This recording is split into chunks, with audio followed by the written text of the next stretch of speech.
कश्मीर के जंगल में टुनटुनी चिड़िया अपनी बेटी सुनहरी चिड़िया के साथ रहती थी। जंगल में सर्दी का मौसम शुरू हो चुका था। रात में सर्द हवाएं चल रही थी। टुनटुनी का घर कई जगहों से टूटा हुआ था, जिससे सर्द हवाएं घर के अंदर आ रही थी। सुनहरी चिड़िया ठंड से कांप रही थी।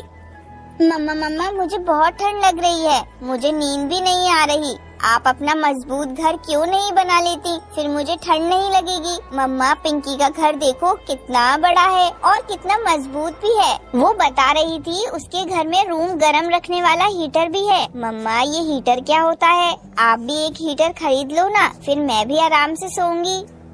सुनहरी मेरी बच्ची वो अमीर पक्षी है, उनके पास सारी सुख सुविधाएं हैं, पर हम बहुत गरीब हैं। हम उनकी बराबरी नहीं कर सकते बेटा। आओ मैं तुम्हें अपनी पंखों की गर्माहट देती हूँ। टुनटुनी अपनी बच्ची को अपने सीने से लगा लेती है और सुनहरी चिड़िया सो जाती है। सुनहरी तो सो गई, अब मैं भी सो जाती हूँ। इसी तरह दिन गुजरने लगते हैं। एक रात जंगल में तेज सर्द हवाएं चल रही थी। मम्मा अपना घर हिल रहा है, कहीं ये टूट गया तो हम ठंड से मर जाएंगे। मम्मा सुनहरी ऐसी बातें नहीं कहते, कुछ नहीं होगा। ये सब तुम्हारी मन का वहम है। हमारा घोंसला इतना भी कमजोर नहीं है कि इतनी सी हवा से टूट जाए। तुम सोने की कोशिश करो, डरो नहीं, तुम्हारी मम्मा तुम्हारे साथ है। तभी हवा का एक झोंका आता है और दोनों माँ बेटी अपने घोंसले के साथ जमीन पर गिर जाती है। मम्मा मम्मा अपना घर टूट गया, अपना घर टूट गया। मम्मा आपने तो कहा था कि ये नहीं टूटेगा। इतनी रात को हम कहाँ जाएंगे? मम्मा मुझे बहुत ठंड लग रही है। मम्मा तुम परेशान मत हो बेटा, मैं जंगल के पक्षियों की मदद करती हूँ, तो वो हमें अपने घर में रहने के लिए थोड़ी जगह दे देंगे। टुनटुनी चिड़िया सुनहरी को लेकर बंटी कबूतर के घर जाती है। बंटी भैया, अरे ओ बंटी भैया, जल्दी दरवाजा खोलो ना भाई, बाहर सर्द हवाएं चल रही है। मेरी मदद करो भैया, मुझे अपने घर में रहने के लिए आसरा दे दो। मैं बहुत मजबूर हूँ भैया, मेरी बच्ची ठंड से तड़प रही है। टुनटुनी तुम जाओ यहाँ से, अभी मैं दरवाजा नहीं खोलूंगा। बंटी कबूतर ने टुनटुनी को साफ मना कर दिया। फिर टुनटुनी कालू कौवे के घोंसले में आ जाती है। कालू भैया, ओ कालू भैया, दरवाजा खोलो। टुनटुनी तुम्हें इतनी रात को क्या काम पड़ गया? कालू भैया मेरा घोंसला टूट गया है, बाहर तेज हवाएं चल रही है, ऐसे में बाहर रहना मुश्किल हो रहा है। मुझे भी अपने घर में कुछ दिनों के लिए जगह दे दो। तुम्हारा घर टूट गया है तो मैं क्या करूं? जाओ कहीं और जाओ यहाँ से। तुम माँ बेटी के बोझ से मेरा घर भी टूट गया तो मैं कहाँ जाऊँगा? जाओ भागो यहाँ से और हमें सोने दो। अब मुझे समझ में आया, ये पक्षी कितने मतलबी होते हैं। मैं ही पागल थी जो सबकी मदद करती रहती थी। हे भगवान, अब तू ही हमारी मदद कर। ये कहकर टुनटुनी अपनी बच्ची के साथ जंगल के अंदर चली जाती है। अचानक से सुनहरी चिड़िया खुशी से चिल्लाने लगती है। वो देखो वहाँ कितना बड़ा केले का खेत है और एक घर भी बना हुआ है, चलो वहीं चलते हैं। टुनटुनी चिड़िया केले के घर का दरवाजा खटखटाती है। कोई है? अंदर कोई है? हम मुसीबत के मारे पक्षी हैं, हमें अपने घर में कुछ दिनों के लिए जगह दे दो। तभी उस घर से एक लाल परी बाहर आती है। आओ चिड़िया, मैं जानती थी कि तुम यहाँ जरूर आओगी, मैं तुम्हारा ही इंतजार कर रही थी। देखो यहाँ केले का खेत है, तुम इस खेत को ले सकती हो। तुम मेरे घर की तरह केले का घर बनाओ और उसमें आराम से रहो। यहाँ तुम्हें कोई परेशानी नहीं होगी। और हाँ, तुम केले को बाजार में बेचकर पैसे भी कमा सकती हो। आपका बहुत बहुत शुक्रिया लाल परी, लेकिन आपको कैसे पता कि मैं मुसीबत में हूँ? टुनटुनी तुम सभी पक्षी की मदद करती हो, इसलिए मुझे पता है। पूरे जंगल में तुम्हारी तारीफ होती है। चलो अब तुम केले का घर बनाओ और उसमें आराम से रहो। ठीक है लाल परी। उसके बाद टुनटुनी चिड़िया सुनहरी के साथ मिलकर केले का घर बनाती है और बाजार में केले बेचती है। माँ अब हमारी सारी परेशानी कैसे दूर हो गई ना? ये सब आपके अच्छे कामों का फल है, इसलिए तो लाल परी ने हमें केले का खेत दे दिया। हाँ सुनहरी बेटा, हमें हर जरूरतमंद पक्षी की मदद करनी चाहिए। यही अच्छी चिड़िया की पहचान होती है। फिर टुनटुनी चिड़िया अपनी बेटी के साथ खुशी खुशी केले के घर में रहने लगती है। रात का समय था। जंगल में घना अंधेरा छाया हुआ था। उस रात के घने अंधेरे में एक अकेला पक्षी उड़ रहा था। अंधेरा घना हो गया है, मैं आगे नहीं जाऊंगा, इसी के घर में रुक जाता हूँ। वो रहा घर, उन्हीं से मदद मांगता हूँ। ऐसे वो पक्षी पास के ही दरवाजे को खटखटाता है। वो घर कौवों का था।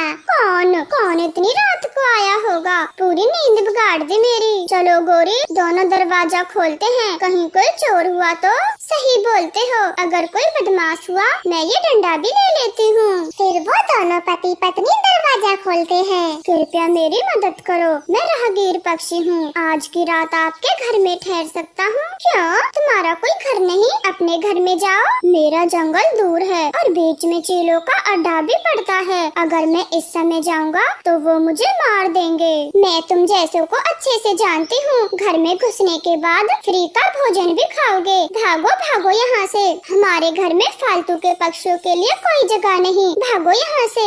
ऐसे बोल के गोरी कौवी घर का दरवाजा बंद कर लेती है। दूसरे चिड़िया का घर था। वो राहगीर पक्षी चिड़िया के घर पर दस्तक देता है। कृपया मेरी मदद करो, आज रात मुझे अपने घर में आसरा दे दो, मैं सुबह को चला जाऊंगा। भाई जी, आप मेरे घर में रात बिता सकते हो, आप अंदर आ जाएं। आपका बहुत बहुत शुक्रिया जो मुझे अपने घर में जगा दी। मैं सुबह होते ही निकल जाऊंगा, शहर से लौटने में देर हो गई। भाई जी, आपको भूख लगी होगी, ये दाना मेरे पास बचा है, आप ये खा लें। फिर वो अनजान पक्षी दाना खाकर सो जाता है। सुबह हो जाती है। वो अनजान पक्षी जाते जाते चिड़िया को अपने थैले से कुछ निकाल कर देता है। चिड़िया बहन, ये केले का बीज है, इसे अपने आंगन में बो देना, बहुत जल्द ही केले लग जाएंगे।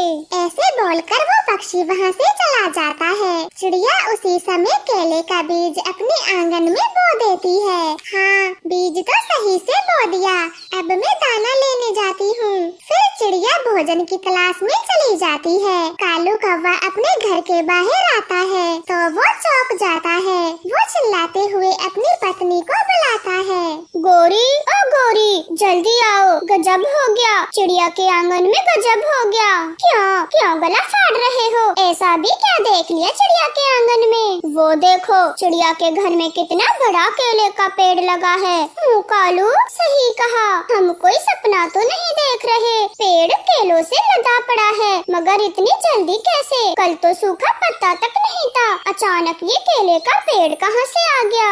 आओ गोरी, पेड़ के पास चलें, ये कोई सपना नहीं, जादू है जो चिड़िया के पास है। ऐसे चौंकते हुए दोनों कौवे पेड़ के पास चले जाते हैं। वो एक एक केला तोड़कर खा लेते हैं। ये केले तो बहुत मीठे हैं और स्वादिष्ट भी।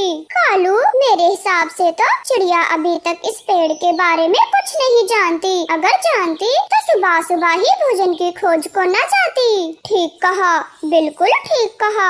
गोरी, ये केले का पेड़ अब हमारा है, चिड़िया को एक भी केला नहीं देंगे। मेरे दिमाग में एक आइडिया है, चलो हम जल्दी से चिड़िया के लौटने से पहले अपने घरों को बदल देते हैं। ऐसे वो दोनों कौवे चिड़िया का घर अपने घर से बदल देते हैं। कुछ देर बाद चिड़िया दाना लेकर आ जाती है। वो केले के पेड़ को देखकर बहुत खुश होती है।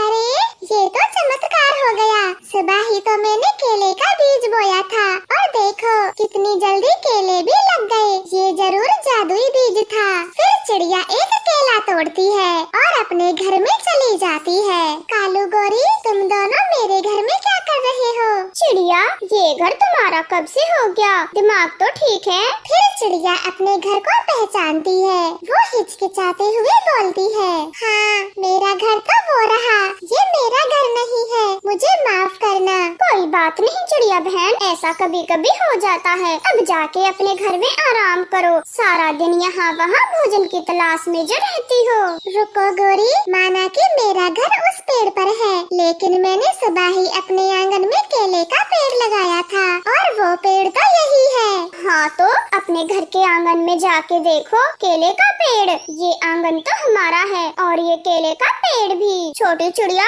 अब यहाँ से जाती हो या मैं हल्ला गुल्ला कर दूं। जंगल के सब पक्षियों को पता है ये टूटा फूटा घर हमारा ही है और तुम इसे भी अपना बनाना चाहती हो। ये हो ही नहीं सकता, सब तुम्हारी चाल है। मेरा केले का पेड़ हथियाने की। ऐसे रोती हुई चिड़िया अपने घर में चली जाती है। वो बार बार उस केले के पेड़ को देख रही थी, मगर कौवों से लड़ाई भी नहीं कर सकती थी।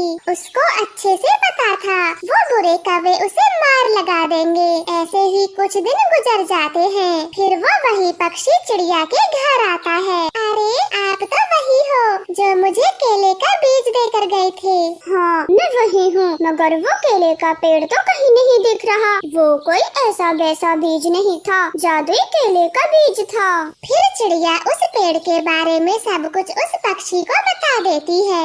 ये कौवे तो बड़े चातर हैं, मुझे इनको अच्छा सबक सिखाना होगा। हाँ भाई जी, ये कौवे बहुत बुरे हैं। जंगल के किसी भी पक्षी को एक केला तक नहीं खाने देते। आप इनको सबक दें। चिड़िया बहन, इस बार आप ये बीज अपने आंगन में बो दो, उन कौवों को अपने आप ही सजा मिल जाएगी। फिर दोबारा से बीज देकर वो पक्षी वहाँ से चला जाता है। चिड़िया बीज को बो देती है। कुछ घंटों बाद वहाँ पर अनार, चीकू और आम के पेड़ लग जाते हैं। कालू, वो देख, चिड़िया के आंगन में 3 तरह के पेड़ लगे हैं, चीकू, आम, अनार, और हमारे पास बस एक ही केले का पेड़ है। गोरी, अब तो घर भी नहीं बदल सकते क्योंकि सब पक्षियों को पता है हमारे पास केले का पेड़ है। कालू, इस बार हम घर नहीं बदलेंगे। मैं तो कहती हूँ चिड़िया को ही मार देते हैं, उसके घर को आग लगा देंगे, वो घर के अंदर ही जल के मर जाएगी और फिर तीनों पेड़ हमारे होंगे। ऐसे वो बुरे कौवे तो चिड़िया को जान से मारने की योजना बनाते हैं। वो रात के अंधेरे में घर को आग लगाने चले जाते हैं, मगर वो जादुई पेड़ चिड़िया की रक्षा करते हैं। जैसे ही वो दोनों चिंगारी जलाते हैं, वो पेड़ तेज हवा से उनकी चिंगारी बुझा देता है। वो आग को बढ़ने नहीं देता। गोरी, हवा बहुत ज्यादा है, किसी चीज से हवा को रोको, तभी तो मैं चिंगारी लगा पाऊंगा। गोरी अपने पंखों को फैला के हवा को रोकती है। तभी एक चिंगारी गोरी के पंखों में लग जाती है। वो तो जलने लगती है। आग, आग, मेरे पंखों में आग लग गई, मुझे बचाओ, मैं जल रही हूँ, मुझे बचाओ। गोरी कौवे की आग बुझाते हुए कालू के पंख भी जल जाते हैं। गोरी कौवे की तो मौत हो जाती